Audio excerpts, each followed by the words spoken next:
represents the evolution of revolution. To me, it's the story of America, and most of us must know where we are. And my take on the American, I didn't think I'd say anything, simply is that which has evolved from everyone else as in the infant of the rest of the world, but it appears that we stopped evolving. And so we've come up.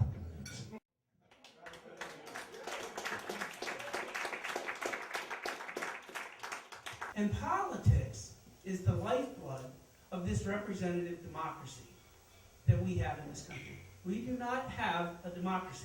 We have a representative democracy. It was set up that way.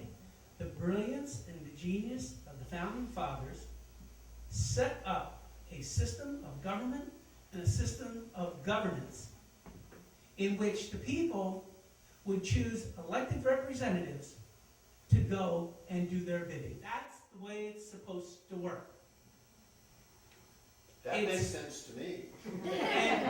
And the problem is, it's not. I am a big supporter of broad.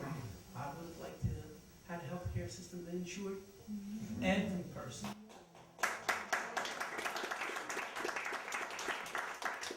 We did not get that. But are we better now for Obamacare than we were without it? You're damn right we are. Our system, as I teach my college students, is compromise. Compromise is built into every aspect of the Constitution. It's built into every of the 85 articles in the Federalist Papers, which are the philosophical underpinning for our democratic representative government. Compromise is essential. Sausage making. That's Washington. And it's every state capital. And it's every city hall. And it's every county commission. The third major component of what makes this system work is incrementalism. We're slow. Take our time. And that was deliberate. That was deliberate to guarantee against the tyranny of the majority. This system of ours can turn on a dime. And we can move in times of crisis. The importance is we've got to recognize that we're in a crisis. And that's where the current system fails. We are in the midst of an enormous crisis. We're in the midst of a crisis of confidence, which is exacerbated by folks that believe that government's the problem, not the solution. We have seen in our lifetimes, we have seen government solve problems. We have to identify the crises, and then we have to work to solve them. And that's where we're falling down on the job. So what can you say is the difference? What have you seen? What is the difference between government as it worked when you first started your public service or working in the public interest and today? What have you seen has been the largest And I saw comity and civility back then in places where I did not expect it. And that has been totally destroyed. That is gone. That is not a part of the playbook today. So that's basically the difference that you see. The biggest difference is at the level of earnest communication and respectful exchange is abandoned. Yeah, and what that has a tendency to do is to stop everything in its tracks. Because if you can't reach across the aisle and say, we will agree to disagree, but we'll work something out. Compromise. That's C word. We've got to, that's the only way the system works. If you don't have it, the system doesn't work, and that's what we don't have. And what do you think is the most pressing issue facing us today? How would you prioritize our list of concerns? This one is a no-brainer. It's hands down because it affects everything, and that is survival of the species. And survival of the species is all about climate change.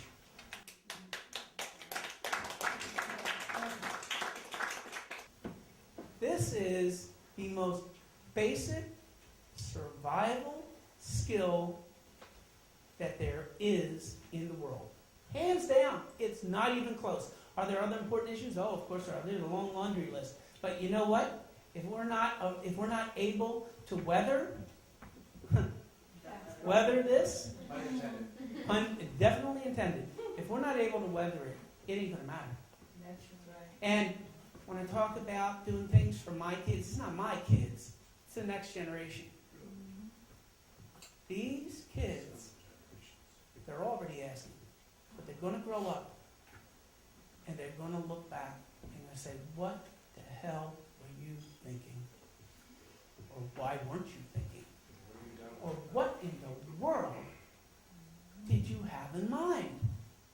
Because we, not us, we're going to live it. We're going to outlive it, folks. We will not be here when the toll is exacted. They will. And if we don't attack this issue and realize it for the crisis that it is, we are going to pay a very, very framing the issue is everything. And I tell my students another thing. I said, if you leave this class and you don't remember anything, remember this. If you don't ask the right questions, you will not get the right answers. And we, as a society, as a world, cannot afford to be trapped in a world of wrong questions because we're going to get the wrong answers. So, the appropriate question, the right question, is not, should we reduce our dependency on foreign oil? Because the answer to that is, of course we should.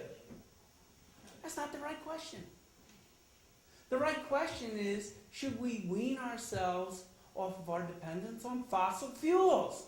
That's the question. We don't demand of our elected officials that they, one, ask the right questions, and two, stand up, be statesmen. You know, this is a large part of my book is on this one, is on this concept. We focus on the term leadership. George Custer was a great leader. He was a great leader. And he took his troops in the Little Bighorn. You know, it was a bad mistake.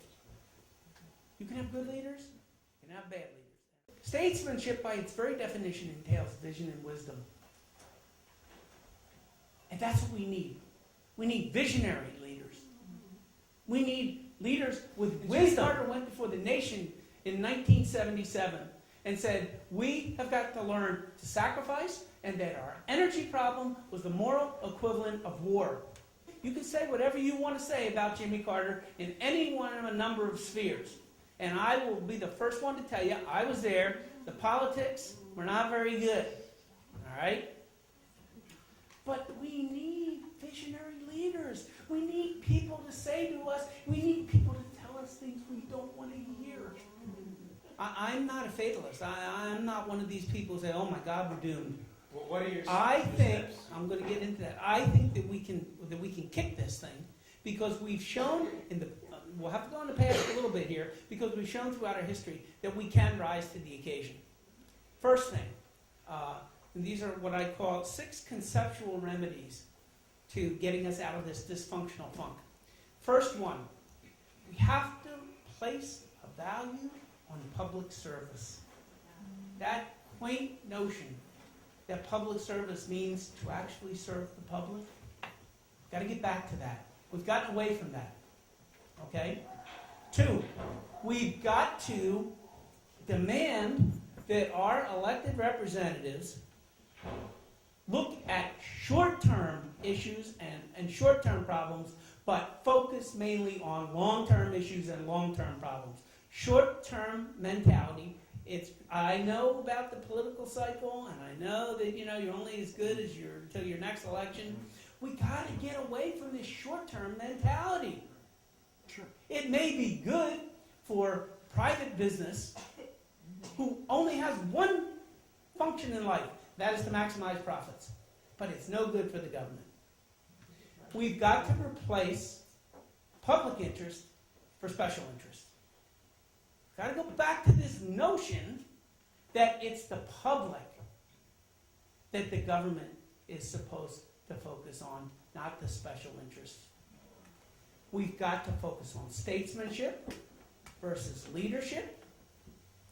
We've got to go back to the notion that government can work. I taught a course at Kennedy School at Harvard. It was entitled Government Can Work. Students looked at me like I'd grown a horn in my head. But government can work. It has worked. And we need to get back to that. Finally, this is a big one. Got to remove the corrupting influence of money from politics. You know, you talk about the Tea Party.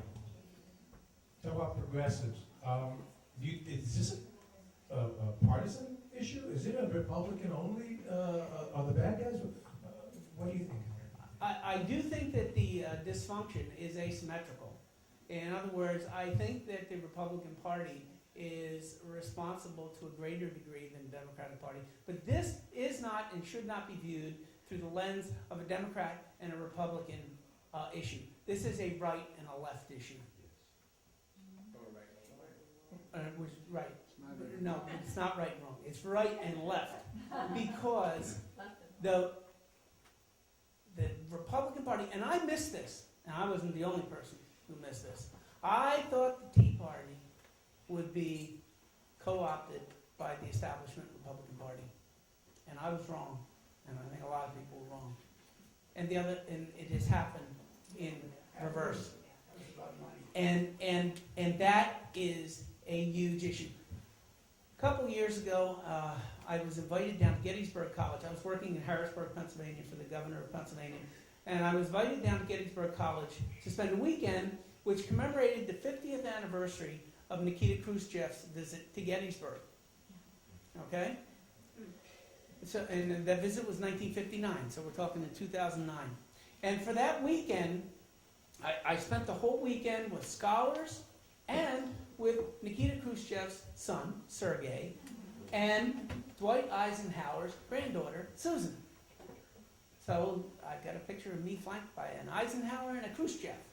And we spent the whole weekend together. Now, I will be perfect. I told academics that were there, and there were people who had written books on Eisenhower and people that had written books on Khrushchev. I said, I don't really know the first damn thing about Eisenhower, the president. I said, no, he built the interstate highway system. That was mainly a defense appropriation, so we could move the missiles around when the Russians came. But nevertheless, he built it. He made a mobile society. I know he liked to play golf, and I know he led the troops on D-Day and World War II, and I know about the military-industrial complex, and that's it. That's all I really knew. We didn't study much about Eisenhower. And when I got done that weekend, I went back to Harrisburg, and I started to do a little research. And I read Eisenhower's farewell address in 1961, which was given 3 days before John Kennedy's inaugural address. Folks, if you read his farewell address and put it in today's context, you think he's a flaming liberal. It's unbelievable. And I wrote an article about this, which is in the book, and I talked about what happened to that Republican You can fix anything by my proposition is you can fix anything by asking the right questions and demanding the right answers.